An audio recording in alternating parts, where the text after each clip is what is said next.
First of all, we have set up in Europe very clear targets regarding reaching the goals in the transport area. We have very clearly said that we want, for example, one of the targets is to reduce by 2050 the carbon footprint of the transport by 60%.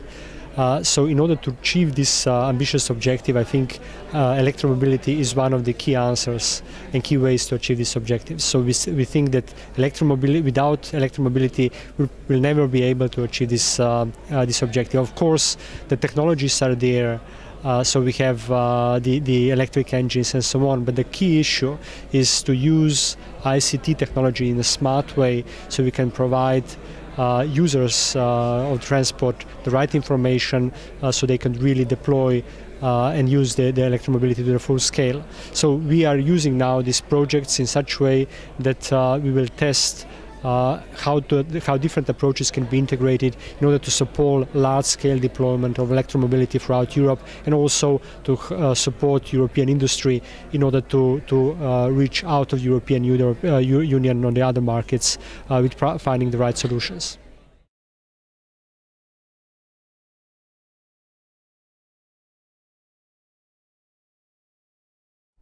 So first of all, what we did was we very clearly set up the ambitious goals. So we very clearly said what we want to achieve with the electromobility.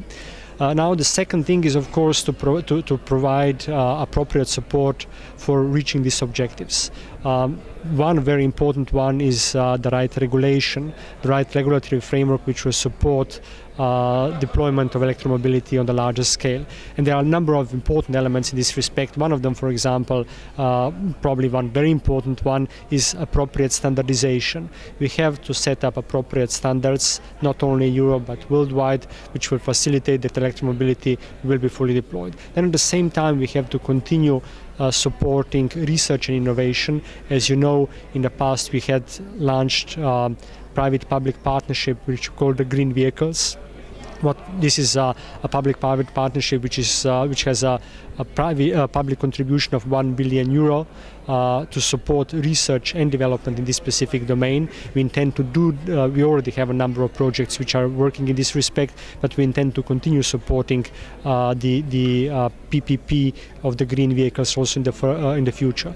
And third element, which is very, very important, is really to bring different stakeholders together to try to test in some kind of pre-deployment scale different solutions, measure the impact, see what are the results of different stakeholders, see what are the results of people who are using it, and through that then fine-tune their solutions which could be later on deployed in the full scale. We are doing, as the European Commission, all these different actions, and we intend to do it also in the future.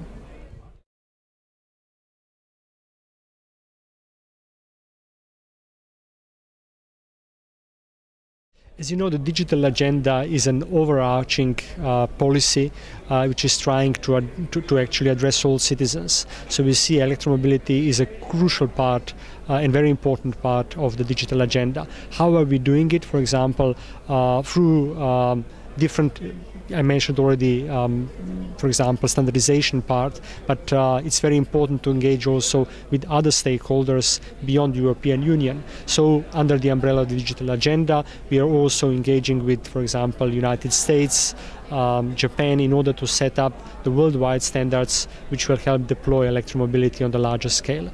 Then, of course, we are trying to see how broadband as such will be fully deployed throughout European Union with a fast broadband, which will help, of course, in the respect of the electromobility as well. So the digital agenda is overarching policy program which has an elements of the electromobility embedded in a number of actions which we have there.